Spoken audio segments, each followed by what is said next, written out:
Жекен Жұмақанов, жазылмаған кітап. Ұзақ жолда вагонда келе жатқандағы кешеден бергі ермегім кітап оқу болды. Отырып та, шалқамнан жатып та, кітап беттерінен көз алмаймын. Қарсымдағы көпелес көршім, бір иығы бір иығынан төмен келген. Сол аяғын ақсай басатын. Тегінде, жақыннан атылған оқтың батырасы дарған сияқты. Бетінде, мұрнның үстінде ноқат-ноқат жасыл дақтары бар. Жасы 40-тардан асқан адам. Қырма мұртында да, шашына да көк буырыл орнай бастаған және кірпідей қайратты. Ол менімен әңгімеге келген емес. Ұзақ уақыт бойы терезеден көз алмай, далаға қарайды да отырады. Дәл бір сағынып қалған адамша, болдырап қалып жатқан жазғы жасыл даланы, белестер мен ормандарды, теміржолға жақын жерлерден көрініп қалатын ақ шағала үйлерді, соның бәрін көзбен өткереді. Көп отырып, аз жатады. Жатқанда мен сияқты шалқасынан емес, кейде ары, кейде бері қарап, бір қырынан жатады. Кітаптың соңғы бетін селқос жауып, тұра берген едім, көрші маған көңіл аударып отыр екен. «Немене, ұнамады ма?» деді, ортамыздағы столға қоя салынған кітапты нұсқап. Мені де, кітапты да қоса сынағандай. Күлімсірей қарайды. «Жалпы ұнайды, жалған жерлері де көп», деймін мен. «Не туралы екен?» «Ғашықтар жайында, қайдағы бір жесір әйел, жесір еркек махаббаты». «Несі бар? Оларда махаббат болмай ма?» «Жастары ұлғайған адамдарда қандай махаббат болушы еді?» деп мен көршімді қамшылай түсемін. «Болады», дейді ол сенімді түрде. «Басыңыздан кешіп беді?» «Кешкем, ендеше әңгіме сіздікі. Бірақ сіздің атыңыз кім?» «Атымды қайтесің?» деді ол тіке келіп. «Құда түсейін деп бедің?» «Әңгімені онсыз да айтуға болады. Сұрауға болмай ма?» «Мыңның түсін білгенше, бірдің атын біл» деген емес пе? 2 күннен бері неге сұрамайсың? Әуелі жөн сұрасатын қазақ жөнін ұмытып келесің. Жасың кіші болған соң тіке келіп жатқаным ғой. «Атым Болатбек, Шәуілдір ауданының қазағымын». Ендігі сөз сіздікі. Сөз менікі болса, махаббат жаспен, уақытпен өлшене бермейді. Болатбек әңгімеге кірісерде тағы да далаға көз жіберді. Далаға қараса, алысқа көз жіберсе, дәл бір көңілі қиялға мініп, тіліне сөз оралатындай. Ол терезеден бұлдырап қалып жатқан қиырсыз кең өңірді, көк майсалы белестерді шолып өтті. Жарысып телеграф бағандары қалып жатты. Бір бағанның нақ басында отырған тарғыл тарымтай ұшуға ыңғайланып қанатын қомдап қалды. Болатбек маған бұрылды да әңгімесін сұрақпен бастады. «Әңгіме көп, қайсысын айтсам екен?» «Бәрін де айтыңыз». «Бәрі болғанда қайсысы?» «Тұщы денеге тиген ашы таяқты ма? Төбеде ойнаған аяқты ма?» «Бұл сан рет есті әңгіме». «Махаббатты айтсам, сен тағы күмән келтіріп жүрерсің». «Жоқ, махаббатты айтыңыз». «Жарайды, ендеше айтайын. Кешеден бері жазылған кітапты оқысаң, енді жазылмаған кітапты тыңда. Мен 7 жылдай жат мекенді еріксіз тұра кеткен адаммын. Елге 50-ші жылдың жазында оралдым», деп Болатбек әңгімесін бастады. Соғыс тұтқындары ауыстырылып, үйлеріне қайтып жатқанда, Германияның батыс үкіметі біздерді қайтармай іркіп қалды. Өйткені бізді қылмыстылар санап, түкпірдегі бір жасырын лагерлерінде ұстап келгенді. Қылмысты болғанда, олардың өздері сияқты бөтеннің үйіне баса көктеп кіріп, ошағын талқандағанымыз жоқ. Соғыста неміс офицерін өлтірген болсаң, сол қылмыс саналады екен. 1943 жылдың жазында, сол әлгі мен жау қолында қалатын күнгі соғыста менің оғымнан 3 фашист шетінеген еді. Соның бірі майор болса керек. Мына аяқты сол күні ұрыста бердім. Бетімдегі көк дақтар да содан. Қылмысты дейтін тағы да бір себебі, Штеттин маңындағы лагерде бір жер астынан ін жасап, соны бойлап бір түнде шығып кетіп қашқан едік. Бірақ жол болмады. Дантиктің іргесінде қолға қайта түскенбіз. Мына шор болып, төмендеп біткен иықта соғыстың ізі емес, сол жолғы соққының ізі. Мұны айтқанда Болатбектің қабағы түйіліп, маңдайындағы қатпары тереңдей қалды. Ойына келген қайғылы жайларды ірке қалғандай аз-кем үнсіз отырып қалды. Ал сонымен дедім мен. Сонымен қылмысты 12 тұтқын соғыс біткеннен кейін кәдімгі атышулы Гамбургтың іргесінде ескілікті бір баронның мекенінде жасырын лагерде тақтай тілу жұмысында болдық. Соңырақ біз орыс тұтқындары елге қайтару ісімен айналысатын советтік комитет құрылыпты дегенді естіп, қатты қуандық. Комитеттің араласуымен әр жерде қалып қойған совет тұтқындарының елге қайтып жатқандарын да еміс-еміс естіп тұрдық. Қош, сонымен, біз де адамбыз ғой. Бақылау қанша қатаң болғанымен ретін тауып, комитетке жанды қатынаспен хат жөнелттік. 12 адамның аты жөнін көрсеттік. Қол ұшын беріп босатуды өтіндік. 11 адам ұзақты күн аспалы арамен тақтай тілеміз. Ал 12-ші серігіміз Капрович деген Беларусь Орша маңындағы бір деревнядан. Ол сартөсек ауру, өкпесінде пәле бар. Қан түкіреді. Қыста ғана емес, жазда да іргесі суланып тұратын сыз барақта жата береді. Көтерем, өздігінен тұруға дәрмені жоқ. Ертемен жұмысқа кетерде сүйемелдеп тұрғызып, дәреттендіріп, астын желдетіп, қалтықсыз, қауқарсыз болса да, нәр татқызып, қайта жатқызып кетеміз. Кешке келгенде тағы да тұрғызып, далаға шығарып, орнына жатқызамыз. Бақылауда, азапта, жан төзбестей қатты, дәрігерлік көмек жоқ.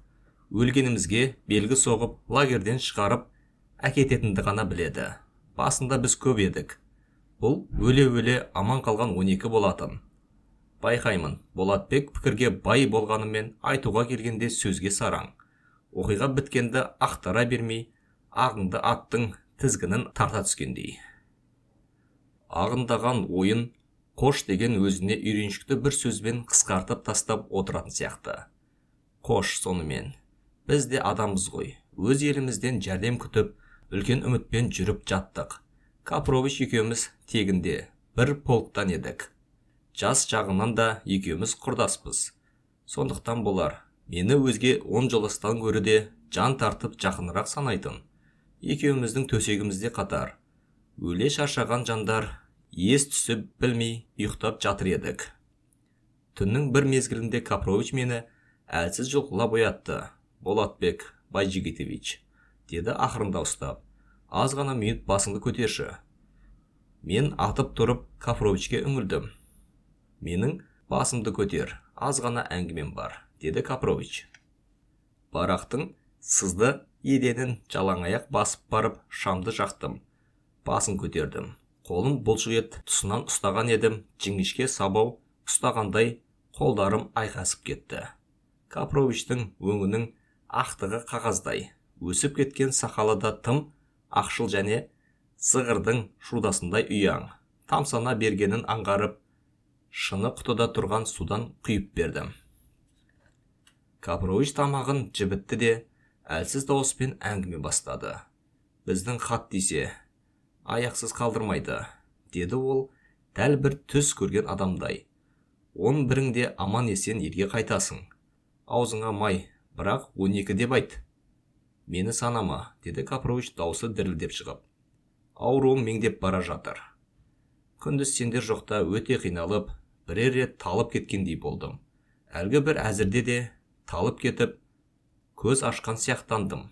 Тек емес. Мына хатты мықты жеріңе сақта. Кеше сендер жоқта ұзақ күні бойы 10 ауыз сөзді әзер құрастырдым. 3 бұрыштап бүктелген қағазды маған ұсынды. Оршаның түбінде Калина Ковичи деревнясында біздің үй тұрады. Әйелім бар. Евдокия Николаевна. Дуся. Балам бар еді. Петя. Менің есебімше қазір 15-те. Осы хатты жолыңнан бере кет. Жұбатарсың. Мықты бол деп қайрат берерсің. Жарай ма? Жоқ, олай деме, Капрович. Қайтатын күн туса, сүймелдеп көтеріп, өзімізбен бірге сені де ала кетеміз. Сүймелдеуге тірі болсам көнемін. Өліп қалсамшы, деді де Капрович жөтеліп, бұғылығып барып тоқтады. Хатты не қыларға білмедім. Тығып алайын десем, Капровичтің көңілін қимаймын. Өзіне қайтарып тастайын десем, тағы да көңілін қимаймын. Бұл хатты сақта, жеткіз, деді Капрович.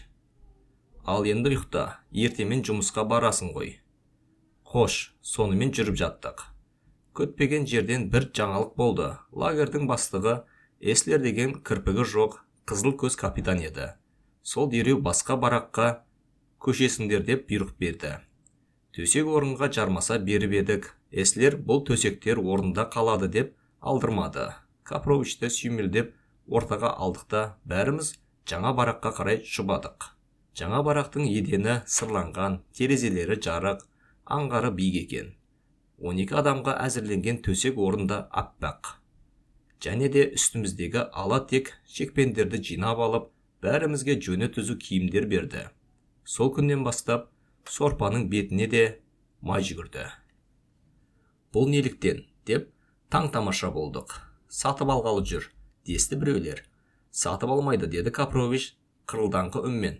Ол жағынан бұлар үмітті үзген. Жолдарым болғалы тұр. Сендер елге қайтасыңдар. Сенше, мен жат жерде қаламын. Бірақ үстінде емес астында. Олай деме, Капрович. Хош, сонымен Капровичтің долбары дұрысқа шыға бастады. Қызылкөз капитан күндерде бір күн орыс комитетінен кісі келеді деп хабарлады. Бірақ өзгеміз болмасақ, Капрович ол кісіні көре алмады. Жаңа бараққа шыққаннан кейін, үшінші түнде таң алдында мәңгіге көз жұмды. Деп Болатбек нақ қазірде де Капровичті көріп отырғандай, беті жүзі қуаң тартып ауыр күрсінді. Әңгіменің желісінен жаңылып қалғандай ойлана берді. Ал сонымен біз жөнінде келісім болған сияқты. 11-імізді де Советтің бір жас майорына табыс етті, деді Болатбек гүл жайнап. Қазақтың бір данышпаны баяғыда бір жігіттен ағайының бар ма деп сұрапты. Көп деген жігіт артынан іздеп табар бар ма? Жоқ, ендеше десе керек данышпан. Ағайынның бары өтірік. Сол айтқандай деді. Немістермен солардың өз тілдерінде еркін сөйлесетін шешен, әрі көрікті майор жігіт маған дәл бір артымнан іздеп тапқан туған баламдай болып көрінді. Хош, сонымен біз үйімізге қайтатын болдық. Үй дегенде әйелім Нұрғайша. Бірге туған ешкімім жоқ. Жақын ағайындар бар. Бәрі де ынталы деген колхозда қалғанды. Нұрғайша 41-ші жылы екіқабат қалған. Калинин майданда жүргенімде хат келіп тұрды. Балаң ұл, атын амандық қойдық деп жазған. Құндақта отырған баланың суретінде жіберген. Одан бері талай жылдар өтті. Кімі бар, кімі жоқ. Ол жағынан хабар ошарсызбын. Бірақ майорда әрқайсымыздың үй жайымыздан мәлімет болу керек. Берлинге келгеннен кейін бір үйде біздерді жалғыз-жалғыздан қабылдап, үй ішіміз жөнінде не білетіндігін хабар етті. Қайғылы да, қуанышты да хабар бар. Майордың бөлмесінен біреу жайдары шығады, біреу тұнжырап шығады, ал енді біреу жылап шығады. Демек үйінде өлім жетім болған. Жылай тұра, тез сергіп, жайраңдап бастайды. Қайткенменде елге қайту, отанға оралу қуанышты жеке өмірдің қайғысын қуып тастай береді. Хош, сонымен майордың бөлмесіне мен де кірдім. Жүрегім лоблып, көңілім аума төкпе үстінде тұр. Майор не хабар айтады? Жақсылық па, жамандық па? Ол жылы жүзбен маған күлімсірей қарады да, қарсы алдымда тұрған орындықты нұсқады. Қане, Болатбек Байжігітов, отырыңыз деді. Содан кейін менің бас аяғыма көз тоқтата қарады да, елде кімдеріңіз бар еді деп сұрады. Алдымен аузыма түскені әйелім Нұрғайша мен балам Амандық болды, деп Болатбек бір күрсініп қойды. Амандықтың суретін балауыз қағазға салып, сыртынан былғарымен орап, гимнастеркамның ішкі қолтығына тігіп тастағанмын. Үй іші дегенде жалғыз белгі сол. Дозақ пен азапта менің бойымда тұмардай сақталып жүре берді. Келе-келе қатты сағынып кеткенінде тігісті сөгіп суретке қарасам, Амандығымның қандай болып өскені кәдімгідей көз алдыма елес береді. Елге қайтсам, сені бір иіскеп, мойныма көтерсем, деп арман етемін. Үйге қайтамыз деп үміт оянғаннан бері суретке қайта-қайта қарай беретін болдым. Міне, енді қолтығымнан алып, нәрестемнің сол суретін майорға да көрсеттім. Амандығын аман есен, деді майор. Қазір ересек болды. Майор тағы да бірдеңені іркіп отырған сияқты көрінді. Мен де онан көз алмадым. Ақырында іріккенін ашып айтты. Бәйбішеңіз 45-ші жылы қайтыс болған. Көз алдындағы дүние, бөлменің қабырғасы, стол, орындықтар, майордың өзі де тұманданып кеткен сияқтанды. Балам ше, амандық ше, ол қайда қалды екен деген сұрауларды үзіп әзер бердім. Қайда болушы еді? Ауылда, колхозда, деді майор. Колхоз жақсы, баланы сақтауға, тәрбиелеуге шамасы жетеді. Бөлмеден әзер шықтым. Елге қайттық. Мен Қазақстанға тура тартпай, Орша қаласының шығыс жағындағы бір разъезден түсіп қалдым да, Калиниковичи деревнясы қайдасың деп, ойлы қырлы жасыл даламен, орман арасымен, көлді айналып өтіп, жаяу тарттым. Ол бөрене үйлері екі қатар жарысқан, ұзын көшпелі деревня екен. Күн де батты, мен де деревняға ендім. Қораға қарай тауықтарын қайтарып келе жатқан, беліне алшалғыш ұстаған егде әйелден: Евдокия Николаевна, Капровичтің әйелі қай үйде тұрады деп сұрадым. Оның үйі мынау еді деп төбесін қамыспен жапқан екі терезелі үйді көрсетті. Онда қазір басқа адамдар тұрады. Евдокия Николаевна қайда? Әйел сызданып жауап бере қоймай тұрды да тұрды. Сіз кім едіңіз деп сұрады. Мен Капровичтің жолдасымын. Жолдасы болсаң, Капрович Германияда тұтқында жүріп өлген. Өлгеннен кейін де 1 жыл күтіп, әйелі байға тиіп кетті. Олар енді Оршада тұрады. Капрович қай жылы өліпті? 46 жылы, деді әйел күрсініп. Нақты мәлімет білетін адамша. Біздің Ваняның кіндік атасы еді. Қате айтасыз. Оның өлгені күні кеше. Мен оның қасынан Германиядан келе жатырмын. Әйеліне берген хаты бар еді. Әйел менің бас аяғыма көз жіберді де, аз-кем ойға кеткендей болды. Содан кейін хатын қалдырыңыз, поштаға салып жіберейік деді. Бірдеңе етіп өзімде тапсыра аламын ғой, рахмет, дедім де теріс айналып жүріп кеттім. Капровичтің немере қарындасы анау, дөң үстіндегі үйде тұрады, деп әлгі әйел өзге үйлерден оқшауырақ биіктеу жердегі бір терезесі жабық, екінші терезесі ашық тұрған үйді нұсқады. Аты Панна. Дәл бір өз әйелім бөтенге тиіп кеткендей ыза кернеп, үш құста болып, тұнжырап келе жаттым. Күн батып кеткен кез. Қайда қонарында белгісіз.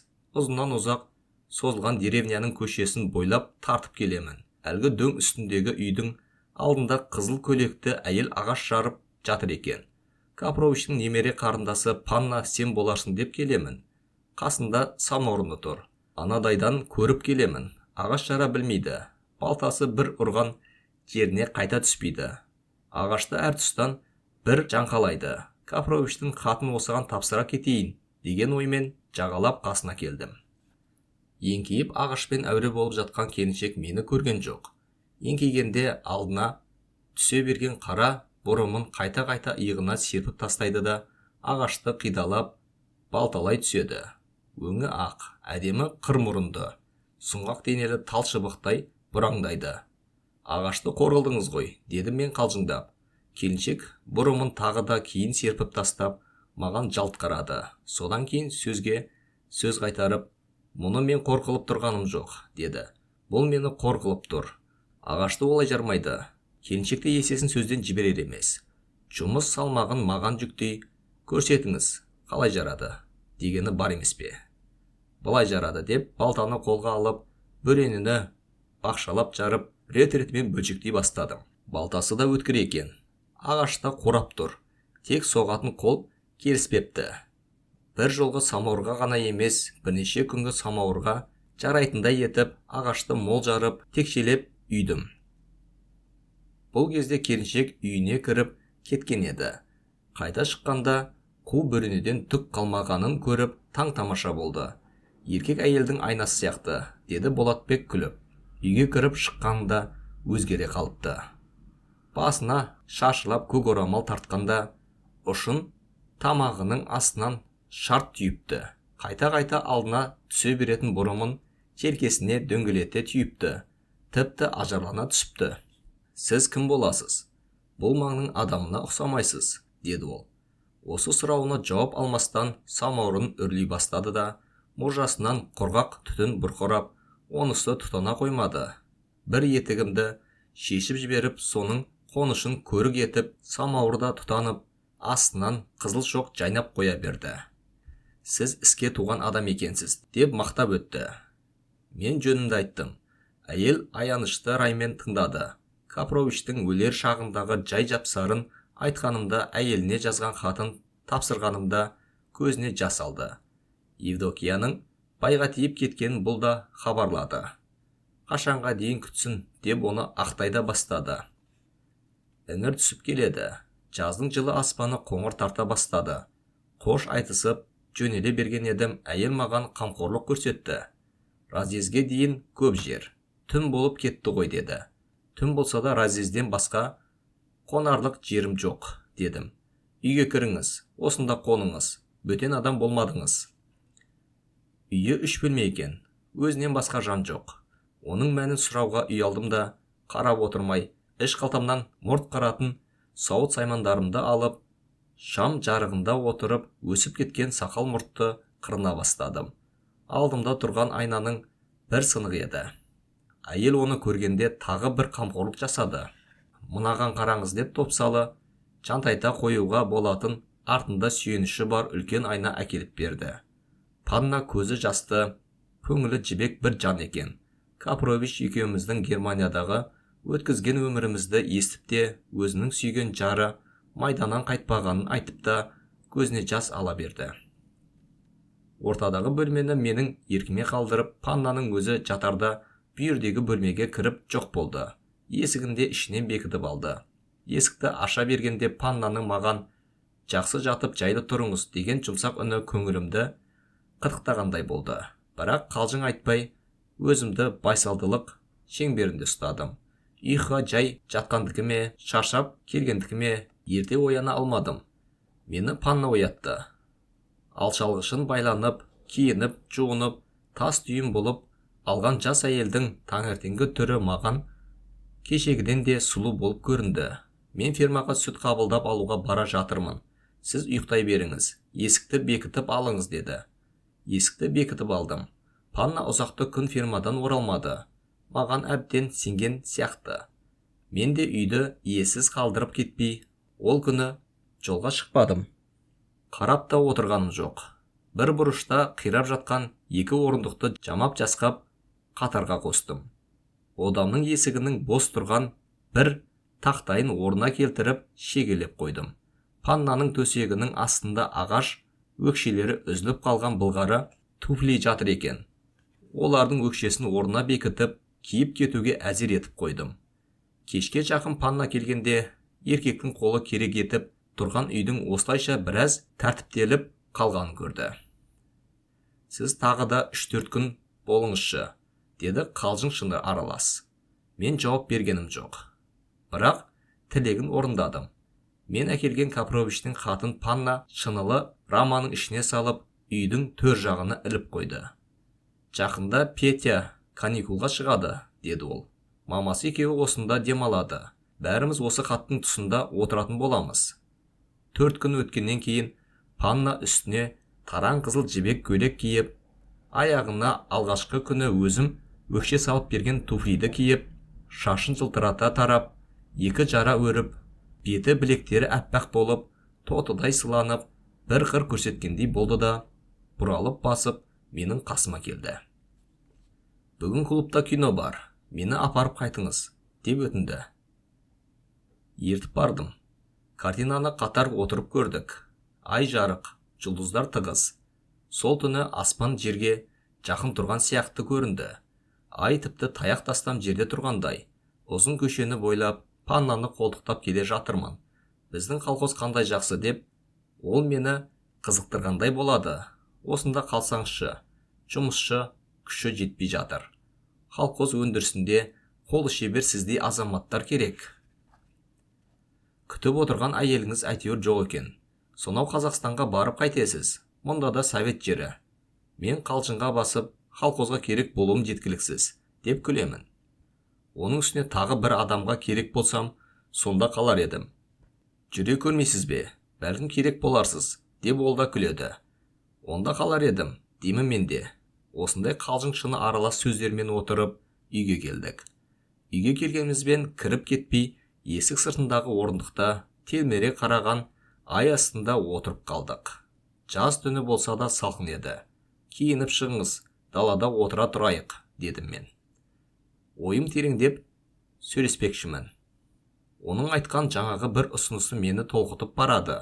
Ол үйге кіріп, пальтосын киіп, шаршылап орамалын тартып шықты. Босағада ілулі тұрған менің шинелімді де ала шығыпты. Пәле, рахмет, дедім де шинелді кие бердім. Кие бергенде гимнастеркамның қолтығын көтеріп едім, ораулы жатқан амандығымның сүйретіне қолым тиді. Сол орау дәл бір түртіп қалғандай болды. Қолым тигенде көз алдыма амандығым елестеп кетті. Орта жолда кездескен бір перизаттың үйінде аяңдап қалғаным не? Арман еткен амандығым қайда? Не күйде? Деп ойға шома бердім. Неге үндемей қалдыңыз? Деп Панна сұрай береді. Сіз қандай жібек адамсыз, Панна? Деп әйелдің қолын алдым. Маған сізде адам кездессе жақсы болар еді, дейсіз. Кездесіп отырған жоқ па? Дегендей қылық аңғартады. Мен де оның қолын қыса түсемін. Сөйте отырып былай дедім. Панна Владимировна, мен таңертең ертемен кетемін. Іңірден бергі сөздің бәрі желге ұшқандай болғанына Панна да аңтаң. Дәл бір өкпелей қалған жанша жұмсақ қолын менің қолымнан босатып алды. Оныңыз қалай? Менің балам бар, менің тез жетуім керек, деймін қолтықтағы сүйретті сыртынан сипалай түсіп. Басы сәтті басталған сөзді осылайша қатты аяқтап екеуміз үйге кірдік. Үйде мен оған өзім жоқта дүниеге келген амандық жайында әңгіме айттым. Панна жағдайға енді ғана түсінгендей болды. Үйге кірген соң күндегі әдеті бойынша әйел өз бөлмесіне енді де шотын салып алды. Мен ұзақ уақыт ұйықтай алмадым. Көз алдымнан амандық кетпей қойды. Ұйқыдан шошып оянғандай орнынан тұрдым. Таң атып келе жатқанда жұлдыз бардан жолға шықтым. Таңғы салқын, қызыл көйлегін киіп, қоңыр түбіт шәлісін жамыла салып, Панна мені шығарып салды. Тегінде-ақ денесіне қызыл көйлек тым жарастықты. Өсімдігі желпіп, келе жатқан жазғы даланың сол бір таңдағы жұпар иісі мұрнынан кетпейді. Ән салған торғайлардың дауысы күні қазір құлағымда тұрған сияқты. Баламды тауып алайын, содан кейін келсем қайтеді, деп Паннаға ұсыныс жасадым. Төмен қарап ойланып ұзақ тұрды да, ақыры Панна ұсынысты жерде қалдырмады. Келерсің, не мен іздеп барайын? Барысымен балаңды іздеп тапқан соң хат жаз, деді. Мен оны құшақтай кеттім. Екеуміз тоғай шетінде уәделі сөзбен қош айтыстық. Осы махаббат па? Деді Болатбек әңгіменің осы арасында маған үңіле қарап. Махаббат, махаббат. Айта беріңіз, сонымен іздеп келді ме? Асықпа, қош, сонымен ары қарай тыңда. Алдымызда Темір деген кішкене станция бар. Шәуілдірге баратындар сол станциядан түседі. Паннамен қоштасқаннан кейін мен Москвада бірер күн болып, сонан соң Темір станциясына дейін бөгелместен тарттым. Темірге түнде келіп түстім. Ынталы алыс емес. Амандықты көргенше асығып, станцияның залына бір кіріп, бір шығып, тағат таппай қойдым. Ынталының өзінде ме, бригадасында ма, фермасында ма, қараңғы түнде қалай бағыт аларымды білмей, жөн сұрайтын біреуді іздестірдім. Ақыры Шәуілдірдің бір шофер жігіті кездесіп, оған өз жайымды таныстырдым. Танымайтын жігітім, бірақ Германияда қалған мені естіген екен. Шофер жігіт қатты қуанды. Апырай, аман оралғаның қандай жақсы болды. Өлімге барып қайттың, қайырлы болсын, деп жалбарақтады. Өзін таныстырды. Осы арада туып өскенмін. Саған да бөтен емеспін. Атым Смағұл, Қоңырат ішінде божбан едім. Ұзын сүре әңгімеге басып бара жатқанын аңғара қойдым да, нақтылы іске қарай бұрдым. Менің балам амандықты естуің бар ма? Смағұл біраз ойланып қалды да, Содан кейін есіне бір нәрсе түскендей өзіме сұрақ қойды. Мырзабекті білесің бе? Деді ол. Соның қолында бір жетім бала тұрады. Күндіз оқиды, түнде жылқы бағады дейтін еді. Мырзабек отарының қайда жайылатын біліп алдым да, қараңғы түнді жамылып, амандығым қайдасын деп, сыр өзенін бетке ұстап, жаяу жорта жөнелдім.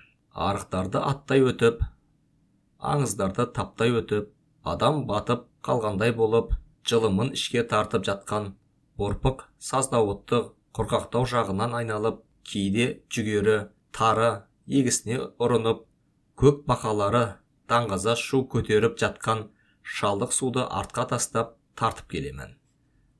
Бала деген бір сөз жүрекке демеу, денеге жел беріп, шаршағанды елетпей, құстай ұшып, құйындай төпеп келемін. Артық жүрісім, адасуларым көп болса керек. Сырдың жағасына жете алмай-ақ қойдым. Ынталы емес, отырар жаққа ойыстап кеткен сияқтымын. Қош, сонымен таңдатты. Өзеннен бергі ойпатта шұрқырай жайылып жатқан жылқының шетінен келіп шықтым ғой. Салған жерде-ақ көзіме түсті. Жылқының шетінде басы ердің алдыңғы қасынан аз жоғары жирен мінген бала жүр екен. Амандығым сен боларсың деген үмітпен қасына таман жақындадым. Сол бір ер үстінде қалқиып отырған жан иесі тіршілігімнің, бар тілегімнің жалғыз тірегіндей болып көз алмай сүріне қабына қасына жеттім. Екі көзім от болып, өзге дүние жоқ болып кетті. Арт жағынан келіп қалғанымда әуелі аты секем алды. Содан кейін өзі де артына жалт қарады да, тізгінін жия ұстап, маған сақтықпен қарады. Сөйте тұрып, әуелі сәлем берді де, бірден, сіз кім боласыз? Деп сұрақ қойды. Құйрығын көлденең ұстап, кәдімгі жылқышыдай-ақ адырая қарап, сақтық жасаған болып тұр. Кім болатымды айтқаным жоқ. Бірақ ішімнен сенің әкең боламын. Адам болғаныңнан айналдым сені, деп тұрмын. Жаным ашып, аяпта барамын. Осынша жылқыны жап-жас бала түнімен қалай жалғыз бағады екен, деп ойлаймын. Сондықтан амандық, саулықтан бұрын басқаша сұрақ бердім. Жылқыны жалғыз бағасың ба? Мырзабек аға екеуміз. Мырзабек қайда? Жаңа ғана үйге қайтты. Кейіннен білдім. Мырзабек кейінгі жылдарда үйленген көрінеді. Әйелі өзінен 13 жас кіші екен. Таң атысымен-ақ жылқыны балаға тастап, ауылға тартатын көрінеді. Атың кім? Деп сұрадым. Амандық Болатбеков. Дегенде менің ішкі өзегім бордай үгіліп, қанттай еріп жүре берді. Сол Болатбек мына менмін. Мен сенің әкемін. Дегенге ғана тілім келді. Одан әрі құшағымды кең жайып, күйіп қалған екі көзімнен көптен бері шықпаған жас парлап ұмтыла бердім. Амандықта домалана аттан түсіп, дәл бір күтіп жүрген жанша мені бас салды. Мен оны жерден жоғары көтеріп алдым. Әке мен бала құшақтастықта қалдық. Өзіме тартыпты. Көздері қиылып, мұрны пістеленіп, қап-қара болып домалана қалыпты. Тістері түсіп, қайта шыққан екен. Менік сияқты. Күрек түсі қабаттасып шығыпты. Көзінің тірісінде шешесі көкейіне қондыра берген болу керек. Бала менен құшағын жазбай-ақ қойды. Күн шықты. Жылқы ауылға беттей жайылып барады. Амандық екеуміз бір ботаның түбінде отырмыз. Ес кіріп қалғандығын істеп, бала маған қарайды. Қарайды да соқ-соқ жылайды. Байқаймын, шешесін ойлай беретін сияқты. Тағы да алдыма алып, ұзақ-ұзақ құшақтап, беттерінен кезек-кезек сүйе беремін. Әлден уақытта дорбамды ақтарып, алдына келген тағамдарымды үйіп қойдым. Москвада өзіне арнап барқыт киімдер сатып алған едім. Солардың бәрін қасына қойдым. Үлкен адамда кейде бала сияқты емес пе?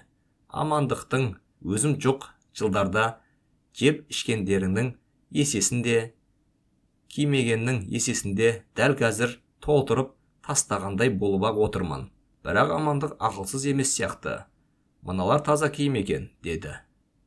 Менің үстім кір, жуынбай киюге болмас. Екеуміз өзеннің жағасына келдік. Қолына немістің жіліншік сабынан ұстаттым. Жақсылап жуында, мына киімдерді киіп ал дедім. Бала өзенге барып шешінді. Мен анадай жердегі төбешік үстінде қарап отырдым. Байқаймын, Амандықтың көйлек ішінен жалаңаш денесіне тағылған тұмар сияқты бірдеңесі бар. Бірақ тұмардай үш бұрышты емес. Текше медальон түрлес келген. Бұған тұмар тағып жүрген кім екен деп қайран қалдым. Шақырып алдым. Мойындағы мына тұмарың не? Деп сұрадым. Бұл тұмар емес дейді. Мұны маған өлерінен аз бұрын мамам тағып берген еді. Папаң келгенше сақта, ол аман келеді. Папаңа осыны шешіп көрсет деген. Басқа ешкімге көрсетпе деген, дейді. Баланың мойнынан оны алып, тігісін сөгіп, ішінен бүктелген кішкене қағазды алдым. Жазуларын оқи бастадым. Нұрғашаның маған қалдырған хат екен. Сені көре алмайтын сияқтымын, деп бастапты.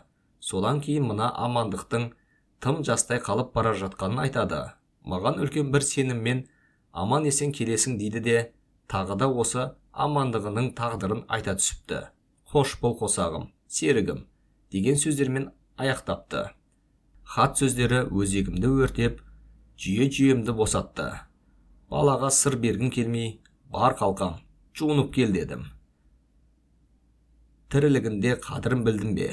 Білмедім бе? Шіркін Нұрғайша, өлерінен аз бұрын маған арнап осындай хат қалдырыпты. Міне, бұл хат жазылғаннан 5 жыл кейін менің қолыма тиіп отыр. Егіліп кеткенім сонша хатқа қайта қарай алмадым. Бүктедім де Амандықтың сүйреті жатқан тігіске тығып жібердім. Әкелі балалы екеуміз ауылға қайттық. Мырзабек 2 бөлмесінің бірін босатты да, балаң екеуің осында тұр деп үлкен ағайыншылық жасады. Амандықты бірнеше күндей оқуына жібермедім. Алына тамақ атаулының не түрлісін үйіп қойдым. Көзімнен таса қылғым келмейді. Еркелеуден кенде болып қалған шығар дегендей, көшеге шыққанда ағайын туғандардың үйлеріне қонаққа барғанымда жетектеп жүретін болдым. Уақыт өтіп жатты. Бір күні кешке үйге келіп, баламды бауырыма басып төсекке жантая беріп едім. Біреу есікті тақылдатты. Үйге жұпыны киінген, қобыр түбіт шәлі жамылған жасы 30-дың әрі берісіндегі әйел кірді. Жасы үлкендігі болмаса, сұңғақ денелі, паннаға біраз ұқсайды. Ол кіргенде бауырыма отырған Амандығым атып тұрып, асқан сыпайгершілік жасай қалды. Амансыз ба, Ольга Николаевна, деді. Амандық. Сен далаға шығып ойнап кел, деді Ольга Николаевна. Бала ата жөнелді. Бұл Амандығымның мұғалимасы екен. Бала шығып кеткеннен кейін маған өзін таныстырды. Аман есен оралғаныма қайырлы болсын айтты да, содан кейін өңінде сөзінде суыққа салып, маған дүрсе қоя берді. Баланы шексіз еркелетіп жібердіңіз. Онсыз да әке-шеше тәрбиесінен кенде болып тентек кеткен баланы одан әрі бұзып жібердіңіз. Онсыз да сабаққа әзер үгеріп жүрген баланы бірнеше күннен бері оқуға жібермей қойдыңыз, деп сайрады келіп. Ертең Амандық сабақтан қалмасын, деп тапсырма берді. Тапсырмасы да, бұйрығы да сияқты. Даусы тым зілді жатыр. Ертеңінде Амандық сабаққа барды. Бірақ кешке өзге балалар оқудан қайтқанда ол қайтпай қалды. Бір баладан сұрап едім, мұғалима класста алып қалды дегенді айтты. 1 сағат күттім, 2 сағат күттім, далаға шықтым. Амандық әлі жоқ. Баланы оқудан соң неге мұнша сарғайтады? Дедім де, аздап ашуға мініп мектепке бардым. Мұғалима болмай, кім болса да айтайын деп бардым. Дүниенің бетінде оқи алмаған кісі тұра алмай екен. Тірі болсын, аштан өлсін, көштен қалмас деген ойда келемін. Кластың есігі аздап ашық тұр екен. Кіріп бармас бұрын есіктің ашық жерінен қарап едім, мұғалима мен Амандық қана. Амандық майса отырып бірдеңені жазып отыр. Ал мұғалима оның қол қимылынан көз алмай үңіліп қарап отыр. Бір келкі түзу жазса, сонымен бірге жазғандай болып, ынталана түседі де, әріп терістеу түсе бастаса, мұғалима безек қағып, Амандыққа қайткенде де дұрыс жазуға болатындығын тағы да түсіндіре бастайды. Жолдан шығып кеттің, деп бір безектесе, аның сабағын шығармадық деп екі безектейді. Оның қанша күйіп піскеніне қарамай Амандық бүлдірген үстіне бүлдіре түседі. Ал мұғалима ерінбей оған енді кеңінен түсіндіре бастайды. Амандық, дейді ол баланы өзіне қаратып, сенің папаң келді, сені сағынып көрсем екен, бетінен сүйсем екен деп келді, солай ма? Солай, деді Амандық бас изеп. Солай болса, сен папаңды қуантуың керек қой. Ал сен жақсы оқып, жақсы жазсаң қуанар еді. Осы бір сөз қасында отырған баланы білмеймін, есік сыртында аздап ашумен келіп тұрған мені ойландырғандай болды. Баланың қамын өзімнен бетер ойлап отырған бір жан екен. Араласып нем бар? Бой көрсетпей, үн шығармай қайтып кеттім. Кешке Амандықтың не оқығанын тексеріп дәптеріне қарасам, мұғалиманың күйіп піскен жөні бар екен. Әріптерінің бәрі қиыр-шиыр жаздырып та көрдім. Амандығымның қолы маймақ болған бота сияқты бір олай, бір бұлай кетеді.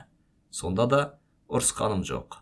Ертеңіне өзге балалар үйіне қайтқанда Амандық тағы қайтпай қалды. Ол бала сабақтан кенжелеп жүр, деді Мырзабек. Мұғалім оны күн сайын алып қалып оңаша оқытады. Сонда да миына ештеңе қонбайтын сияқты. Осы сөз намысыма тиді. Миына ештеңе қонбаса оқымай-ақ қойсын деген ойға келдім де, тағат қылмай тағы да мектепке бардым. Тағы да есіктен сығалап едім, мынадай бір көріністі көрдім. Бала тұқырайып жазып отыр. Ал мұғалимасы жасты көзін балаға көрсетпей орамалымен жасырып сүртіп үнсіз жылап отыр. Неге жылайды? Сабақ білмеген баланың бәріне жылай берсем, мұның не тамтығы қалады деп ойладым. Бұл жолы есік көзінде көп тұрмай ішке кірдім. Жылағанын білдірмей Ольга Николаевна менімен жайдары амандасты. Амандыққа үйге қайт деп рұқсат етті. Ол шыға жөнелді. Маған бұл жолы әнеугісіндей көп сөйлеген жоқ. Тек болғаны менің іздеп келгенімді мақұлдап, міне, осылай етіңіз. Баланың оқуын бақылап, мектеппен байланыс жасап тұрыңыз, деді де, өзі де кетуге ыңғайланды. Осы арада мұғалимаға мен сұрау бердім. Үлгере алмаған баланың бәріне де осылай жылайсыз ба? Бәріне бірдей жылай бермеймін. Ал Амандық жөнінде көңілім босаң. Мен неге олай? Дегендей түрмен қарап едім, мұғалима түсіндіре түсті. Амандық екеуміздің тағдырымызда ұқсастық бар еді, деді ол. Мен баладан айырылған, ол анадан айырылған. Баладан қалай айырылғанын сұрап едім, ол ұзақ хикая. Оқушылардың дәптерін қараушы едім. Қазір айтып отыруыма уақыт жоқ, деп үйіне қайтты. Мен де үнсіз үйге қайтып келе жаттым. Кейін Мырзабектен білдім. Ольга соғыс жылдарында осы елге эвакуациямен келіп, содан бір жолата тұрып қалыпты. Күйеуі мен баласы Одессада фашист самолеттерінің бомбасынан жоқ болыпты. Бос жатпай колхозда бақша тазалау жұмысына тұрған болатынмын. Бірде аңыздың үстінде ұзақ отырып қалып, сыз өтіп кеткендіктен белден баса алмай қалғаным бар. Председателіміз Мұхтар, 2-3 күн демал, жұмысқа жазылған соң шық, деді. Сонымен тұрмай төсекте жатып алдым. Амандық тамақ пісіріп бере алмайды. Өзі столда тұрған құрғақ тамақтарды күйсейді де су ішіп кете барады. Менің асқа көп көңілім де шаба қоймайды. Сонда да түс әлетінде басымды көтеріп, әкелі балалы екеуміз колбаса, консервіленген ет сияқты қатқыл тағамдарды жеп отыр едік. Үйге Ольга Николаевна келіп кірді. Менің көңілімді сұрады. Баланың сабағын тексерді. Содан кейін дастарханымыздың жүдеу түрін көрді де бізді аяп кетті білем.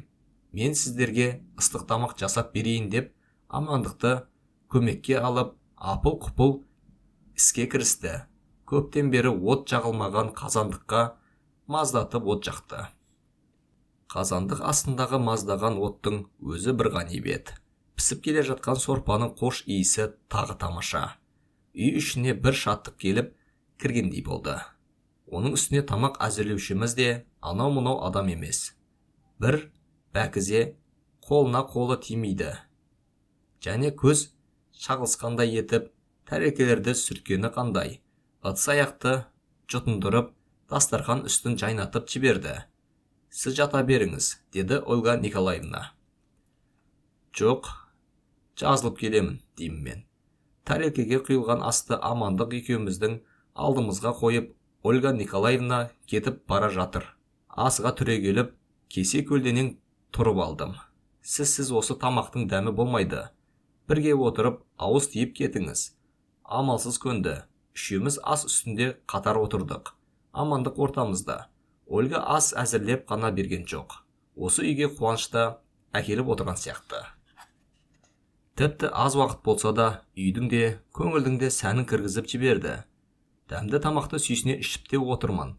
Ойда да отырмын. Үй әйелмен көрікті. Қазір Ольга кетіп қалады.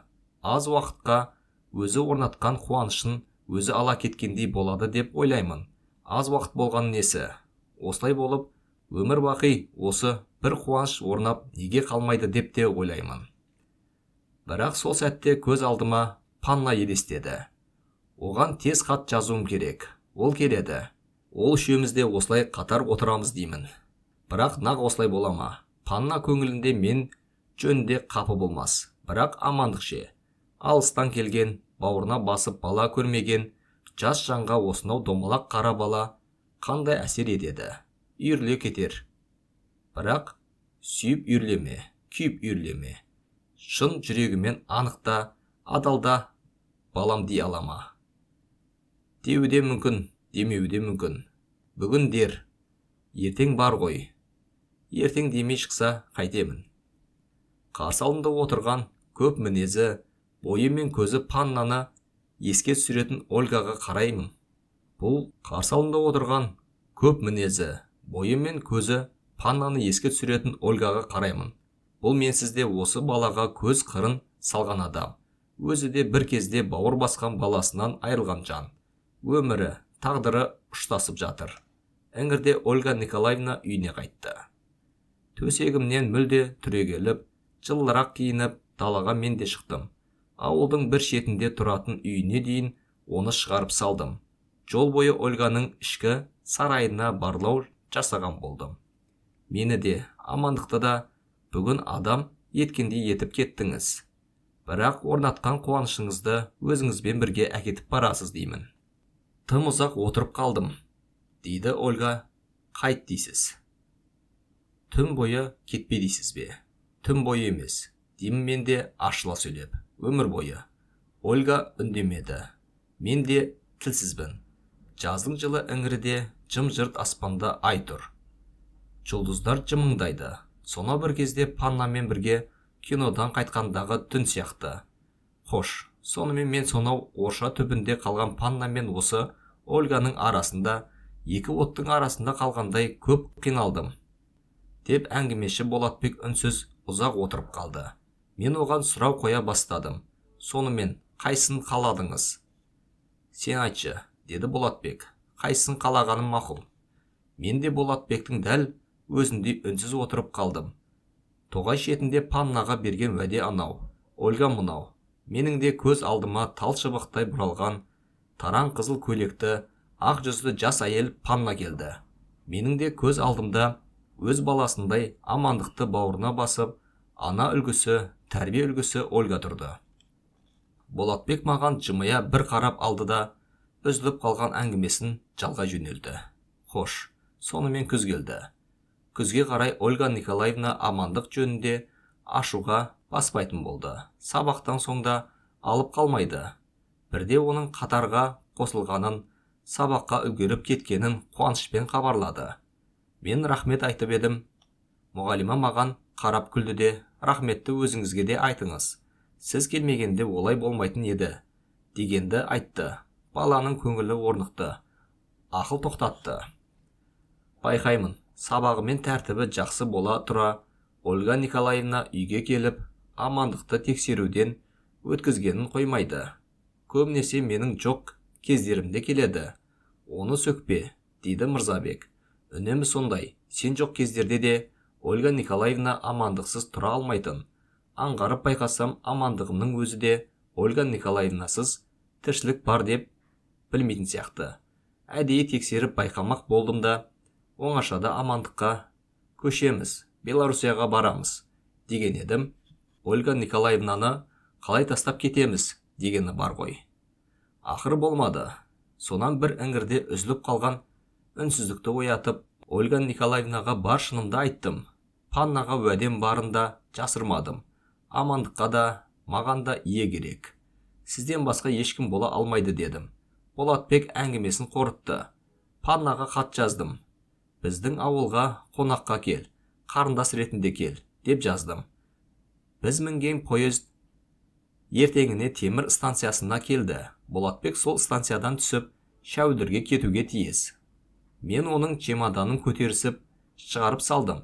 Перронда Болатбекті орта жастағы ұзын бойлы ақ жүзді әйел мен таза киінген қыр мұрынды қара торы бала жігіт қарсы алды. Танысыңыздар, деді Болатбек күліп. Мынау менің әйелім Ольга, мынау балам Амандық. Мен көптен таныс адамша Ольганың қолын күлімсірей келіп, үлкен құрметпен алдым. Жымыңдап Амандыққа да қарай беремін.